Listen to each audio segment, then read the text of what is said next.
Vicky express में आपका स्वागत है। आज की कहानी है पंचतंत्र की कहानी, जब शेर जी उठा। बहुत समय पहले की बात है। द्रोण नगरी में 4 दोस्त रहा करते थे। उन चारों में से 3 ब्राह्मण कई तरह की विद्याओं में निपुण थे, जबकि चौथे के पास किसी तरह की विद्या नहीं, लेकिन वो बहुत बुद्धिमान था। चौथा दोस्त हमेशा अपनी बुद्धि का इस्तेमाल करके हर समस्या से बचने का रास्ता निकाल लेता था, जबकि अन्य दोस्त विद्यावान होते हुए भी समझदारी से काम नहीं लेते थे।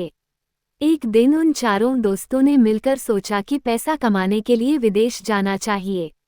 वहां जाकर ही विद्या का लाभ मिलेगा और पैसे कमाने का रास्ता भी।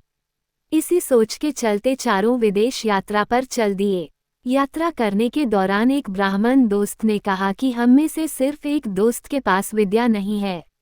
ऐसे दोस्त को हमारी विद्या के कारण मिलने वाला धन नहीं मिलना चाहिए। वो घर वापस जा सकता है। इस पर काफी देर चर्चा करने के बाद दूसरा दोस्त इस बात से सहमत हो गया, लेकिन तीसरे दोस्त ने कहा कि ऐसा करना ठीक नहीं होगा। हम सभी बचपन से दोस्त हैं और अब यह फैसला लेना गलत होगा। हम जो कुछ भी कमाएंगे उसे 4 हिस्सों में बांट देंगे। इस बात पर सबने हामी भरी और सभी विद्या का चमत्कार लोगों को दिखाने के लिए आगे की ओर बढ़ने लगे। यात्रा के दौरान जंगल से गुजरते हुए उन्हें एक मरा हुआ शेर दिखा। सभी ब्राह्मणों ने कहा कि हम अपनी विद्या के चमत्कार से इस शेर को जिंदा कर देंगे।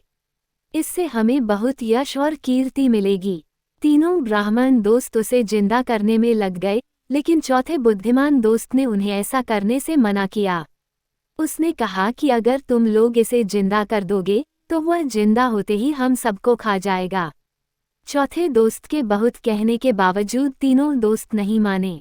उनमें से एक ब्राह्मण शेर की अस्थियों को समेटने लगा, तो दूसरा उसके अंक को और चौथा उसके शरीर में प्राण डालने की कोशिश करता रहा। तीनों को अपनी अपनी विद्या का इस्तेमाल करते देख चौथा दोस्त डर गया। उसने अपने सभी मित्रों से कहा, ठीक है, तुम लोग अपने मन की करो, लेकिन मुझे पेड़ पर चढ़ जाने दो। इतना कहकर चौथा दोस्त झट से पेड़ पर चढ़ गया। वहीं अन्य दोस्त मिलकर अपनी सिद्धियों और विद्याओं के बल से उस शेर को जीवित करने की कोशिश में लग गए। देखते ही देखते शेर जिंदा हो जाता है।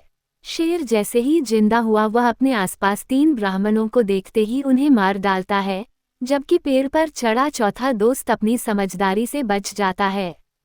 कहानी से सीख। शेर जी उठा कहानी यही सीख देती है कि विद्या के नशे में चूर होकर किसी काम को नहीं करना चाहिए।